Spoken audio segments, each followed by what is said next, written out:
ሰላም ጤና ይስጥልኝ የኢትዮ ዘገባ ቤተሰቦች እንደምን ቆያችሁ? የሰዓቱን አዲስ መረጃ ይዘን ቀርበናል። እስከ ፍጻሜ አብራችሁ ቆዩ።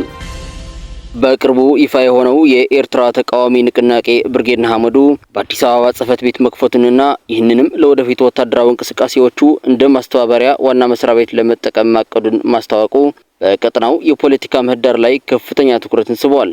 ይህ እርምጃ ቡድኑ ከዚህ ቀደም በምዕራባውያንና መካከለኛው ምስራቅ ሀገራት ሲያካሂድ የነበረውን የዲያስፖራ ተቃውሞ እንቅስቃሴ ወደ ኤርትራ ድንበር አካባቢ ወደ ሆነችው ኢትዮጵያ ለማዛወር መወሰኑን ያሳያል። የንቅናቄው መሪዎች እንደገለጹት ወደ ኤርትራ መልክዓ ምድር መቅረብ ለትግላቸው ስኬት ወሳኝ መሆኑን ነው። ይህ ክስተት በተለይም በኢትዮጵያና በኤርትራ መካከል ከፕሪቶሪያው የሰላም ስምምነት በኋላ እየሻከረ የመጣውን ግንኙነትና የኢትዮጵያን የባህር በር ጥያቄ ተከትሎ የመጣ መሆኑን ይበልጥ ትኩረት እንዲሰጠው አድርገዋል። ብርጌድ ንሓመዱ ባለፉት 3 ዓመታት ውስጥ በተለይም በኤርትራውያን ዲያስፖራዎች መካከል በስፋት የታወቀና ተቀባይነትን ያገኘ የመጣ ተቃዋሚ ንቅናቄ ነው። ንቅናቄው መጀመሪያ ላይ ትኩረቱ የኤርትራ መንግስት በውጭ ሀገራት የሚያዘጋጃቸውን ዓመታዊ ፌስቲቫሎችና የገቢ ማሰባሰቢያ ዝግጅቶችን በመቃወምና በማወክ ላይ ነበር። እነዚህ ፌስቲቫሎች ለአስመራው መንግስት የገንዘብና የፕሮፓጋንዳ ምንጭ ናቸው ብለው የሚያምኑት የብርጌድ ንሓመዱ ደጋፊዎች በአሜሪካ፣ በካናዳ፣ በእንግሊዝ፣ በእስራኤል፣ በጀርመን፣ በስዊድንና በስዊዘርላንድ በተዘጋጁ ክብረ በዓሎችና ኮንሰርቶች ግጭቶችን አስነስተዋል። በእነዚህ ግጭቶች ወቅት በመንግስት ደጋፊዎችና በተቃዋሚዎች መካከል በተፈጠሩ አካላዊ ግጭቶች የበርካታ ሰዎች ህይወትና ንብረት ላይ ጉዳት የደረሰ ሲሆን በአንዳንድ ሀገራት የጸጥታ ኃይሎች ጣልቃ ገብተው በርካታ ኤርትራውያን ለእስር ዳርገዋል። እንደውም የጀርመን አቃቢ ህጎች ንቅናቄውን የሀገር ውስጥ አሸባሪ ድርጅት በማለት ፈርጀው ከተጠርጣሪ መስራቾችና አባላት መካከል 17 ግለሰቦችን በቁጥጥር ስር ለማዋል ጥረት እያደረጉ መሆኑን አስታውቀዋል። ይሁንና የንቅናቄው መሪዎች እንደሚገልጹት የፌስቲቫሎችን መቃወም የመነሻ እርምጃ እንጂ የንቅናቄው የመጨረሻ ግብ አይደለም። የብርጌድ ንሓመዱ ዋነኛና የመጨረሻ ዓላማ ከ1991 ጀምሮ ኤርትራውያን ያለ ህገ መንግስታዊና ዲሞክራሲያዊ ስርዓት እየመራ የሚገኘውን የፕሬዝዳንት ኢሳያስ አፈወርቅን መንግስት ከስልጣን ማስወገድ ነው። የብርጌድ ንሓመዱ መሪዎች በኤርትራ ያለው የአገዛዝ ባህሪ ሰላማዊ የፖለቲካ ትግልን ፈጽሞ የማይፈቅድ በመሆኑ የትጥቅ ትግል ብቸኛ አማራጫቸው እንደሆነ ያምናሉ። የዲፕሎማሲ ክንፍ ኃላፊው አቶ በየነ ገብረ እግዚአብሔር ለቢቢሲ እንደተናገሩት የኤርትራ መንግስት ማንኛውንም አይነት የተለየ ሐሳብ ወይም ቅሬታ የሚያቀርቡ ዜጎችን እጣ ፈንታ እስር፣ መደበቅ፣ ግድያ ወይም መሰወር ነው። በ1990ዎቹ በሰላማዊ መንገድ ለውጥ ለማምጣት የሞከሩት ከፍተኛ የመንግስት ባለስልጣናትና ጋዜጠኞች ያለምንም የህግ ሂደት ታስረው የደረሱበት እንደማይታወቅ በማስታወስ ሰላማዊ ትግል በኤርትራ ሁኔታ ፋይዳ እንደሌለው ይሞግታሉ።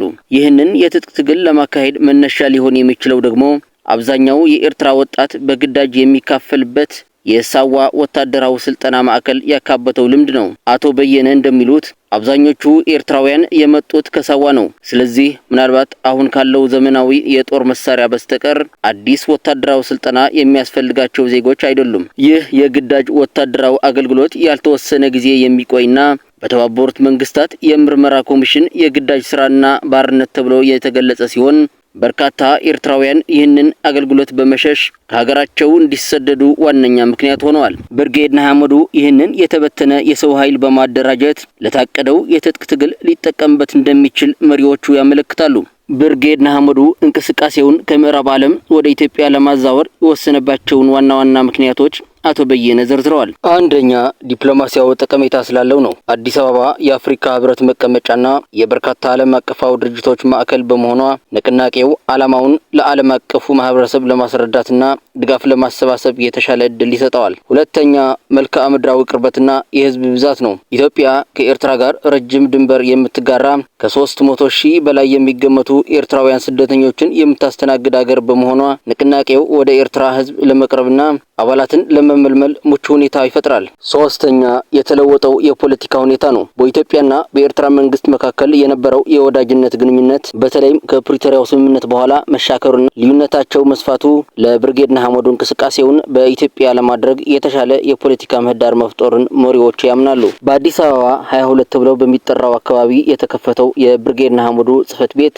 በርካታ ዓላማዎች እንዳሉት ተገልጸዋል። ንቅናቄው ወደፊት ወታደራዊ ማዕከላትን ሲያቋቁም ይህ ጽሕፈት ቤት ሁሉንም እንቅስቃሴዎች የሚያስተባብርና የሚመራ ማዕከላዊ ዋና መስሪያ ቤት ሆኖ ያገለግላል ተብሏል። ጽሕፈት ቤቱ በአዲስ አበባ የሚገኘውን የኤርትራ ኤምባሲን በተጨባጭ በመተካት በኢትዮጵያ የሚገኙ የንቅናቄው ደጋፊ የሆኑ ኤርትራውያን ስደተኞችን ጉዳይ ይከታተላል። መሪዎቹ ከኢትዮጵያ መንግስት አካላት ጋር በመነጋገር የብርጌድ ንሓመዱ አባላት የሆኑ ስደተኞች መታወቂያ ወረቀት እንዲወጣላቸው የምዝገባ ቁጥር እንዲኖራቸውና ጸጥታቸው የተጠበቀ እንዲሆን ውይይት ማድረጋቸውን ተናግረዋል። ይህ መታወቂያ አባላት የሆኑ ስደተኞች በኢትዮጵያ የጸጥታ አካላት ታስረው ወደ ኤርትራ እንዳይወሰዱ ለመከላከል ያግዛል ተብለዋል። የብርጌድ ንሓመዱ መሪዎች ከኢትዮጵያ መንግስት ባለስልጣናት ጋር ተደጋጋሚ ውይይቶችን ማድረጋቸውን ገልጸዋል። ለኢትዮጵያ መንግስት ያቀረቡት ዋና ጥያቄ በኤርትራ መሰረታዊ ለውጥ እናመጣለን የሚል እንደሆነና ለዚህም ድጋፍ እንደሚፈልጉ ተናግረዋል። የትጥቅ ትግሉን ለመጀመር አባሎቻቸውን በመመዝገብና በማደራጀት ላይ መሆናቸውንና ፈቃድ ሲመጣ ወዲያውኑ ወደ ተመደበው ቦታ መሄድ እንድንችል መሪዎችን እያዘጋጀን ነው ብለዋል። ይሁን እንጂ ይህ ፈቃድ ከየትኛው አካል እንደሚጠበቅና ከኢትዮጵያ ወታደራዊ መሪዎች ጋር ቀጥተኛ ውይይት ስለመደረጉ ግልጽ መልስ ከመስጠት ተቆጥበዋል። ይህ ሁኔታ በኢትዮጵያና በኤርትራ መካከል የቆየውን የአንዳቸውን ተቃዋሚዎች ሌላኛውን የመደገፍ ታሪክ ያስታውሳል። አስመራ ለዓመታት የኦሮሞ ነጻነት ግንባር ኦነግ፣ የኦጋዴን ብሔራዊ ነጻነት ግንባር አብነግ፣ አርበኞች ግንቦት ሰባት የመሳሰሉ የኢትዮጵያ የትጥቅ ቡድኖችን አስተናግዳለች። ኢትዮጵያ ስትደግፍ በተመሳሳይ የኢህአዴግ መንግስት በተለያዩ ጊዜያት የኤርትራን መንግስት የሚቃወሙ ቡድኖችን አስተናግደዋል። ይህ የድጋፍ ታሪክ እንደ አውሮፓውያን አቆጣጠር በ2018 ጠቅላይ ሚኒስትር አብይ አህመድ ወደ ስልጣን ከመጡ በኋላ በተፈረመው የኢትዮ ኤርትራ የሰላም ስምምነት ተቀይሮ ነበር። ስምምነቱን ተከትሎ የኢትዮጵያ መንግስት በሀገሪቱ የሚንቀሳቀሱ የኤርትራ ተቃዋሚ ቡድኖች እንቅስቃሴያቸውን እንዲያቆሙ ማዘዙና ሲሰጣቸው የነበረውን የገንዘብና የድጋፍ ማቋረጡ ተዘግበዋል። ከስምምነቱ በኋላ አንዳንድ ተቃዋሚዎች ከአዲስ አበባ ታፍነው ወደ ኤርትራ የተወሰዱበት ሁኔታም ነበር። የብርጌድ ንሓመዱ መሪዎች ወደ ኢትዮጵያ ለመግባት የወሰኑት በአዲስ አበባና በአስመራ መንግስታት መካከል ያለው ግንኙነት በተቋረጠበትና ልዩነታቸው መስፋቱ በተረጋገጠበት ወቅት መሆኑን በግልጽ ተናግረዋል። የኢትዮጵያ መንግስት የባህር በር የማግኘት ጥያቄ ማንሳቱና በኤርትራ ላይ ያለው አቋም መቀየሩ ለንቅናቄው እድል እንደፈጠረለት ያመለክታሉ። አቶ በየነ ይህንን ሁኔታ በመጠቀም ለኢትዮጵያ መንግስት አንድ አይነት የፖለቲካ ቀመር ያቀርባሉ። ኢትዮጵያ ብርጌድ ንሓመዱ በኤርትራ መሰረታዊ ለውጥ እንዲያመጣ ከረዳች አዲሱ የኤርትራ መንግስት የኢትዮጵያን የባህር በርና ሌሎች ጥያቄዎችን መፍታት እንደሚችል ይገልጻሉ። በመጀመሪያ የኤርትራ ህዝብ በግዛቱ ውስጥ በህገ መንግስት እንዲተዳደር እናስችል፣ የኢትዮጵያ መንግስት በዚህ ረገድን ይርዳን ይላሉ። ከዚያ በኋላ ኢትዮጵያ ቅርብ ከሆነችው ከአሰብ ተጠቃሚ እንድትሆንና ይህንንም እንድታስተዳደር ስምምነት ለማድረግ ችግር የለብንም ሲሉ የንቅናቄውን አቋም አብራርተዋል። ምንም እንኳን በሁለት ሀገራት መካከል ውጥረት ቢኖርም አቶ በየነ ውጥረቱ ወደ ቀጥተኛ ጦርነት ያመራል ብለው እንደማያምኑ ገልጸዋል። ሻዕቢያ የኤርትራ ገዢ ፓርቲ ከኢትዮጵያ ይውጣ የሚል ጥያቄ አለ፣ ነገር ግን ኤርትራን እንወራለን የሚል ነገር አላየሁም ብለዋል። ጦርነት ቢነሳ ግን ብርጌድ ንሓመዱ ጉዳይን በራሱ አወቃቀር ቅርጽና አመራር ተወያይቶበት አቋም እንዲወስድ ተናግረዋል። የብርጌድ ንሓመዱ በአዲስ አበባ ጽሕፈት ቤት መክፈትና ለወታደራዊ ዋና መስሪያ ቤትነት የመጠቀም እቅድ በኢትዮጵያና በኤርትራ መካከል ያለውን መተማመን ይበልጥ የሚያሻክርና የቀጠናውን የጸጥታ ሁኔታ ሊያወሳስብ የሚችል ክስተት ነው። ንቅናቄው የኢትዮጵያን የባህር ጥያቄና ከአስመራ ጋር የሻከረውን ግንኙነት እንደ መልካም አጋጣሚ በመጠቀም ድጋፍ ለማግኘት እየጣረ ይመስላል። ሆኖም የኢትዮጵያ መንግስት ለንቅናቄው የሚሰጠው ድጋፍ መጠንና አይነት ምን ያህል ነው? ይህ ድጋፍስ ምን ያህል አስተማማኝ ነው? ብርጌድ ንሓመዱስ የታወጀውን የትጥቅ ትግል በተግባር ለማዋል የሚያስችል ወታደራዊና ፖለቲካዊ አቅም አለው ወይ? የኤርትራ መንግስትስ ለዚህ ክስተት የሚሰጠው ምላሽ ምን ሊሆን ይችላል? እነዚህ ጥያቄዎች በቀጣይ በቀጠናው ሊፈጠሩ የሚችሉ ክስተቶችን ለመተንበይ ወሳኝ ናቸው። የተወደዳችሁ የኢትዮ ዘገባ ቤተሰቦች ለዛሬ ያሰባሰብናቸው መረጃዎች እነዚህን ይመስሉ ነበር። እስከ ፍጻሜ ቆይታችሁ ከኢትዮ ዘገባ ስለነበር እናመሰግናለን። ሰላም።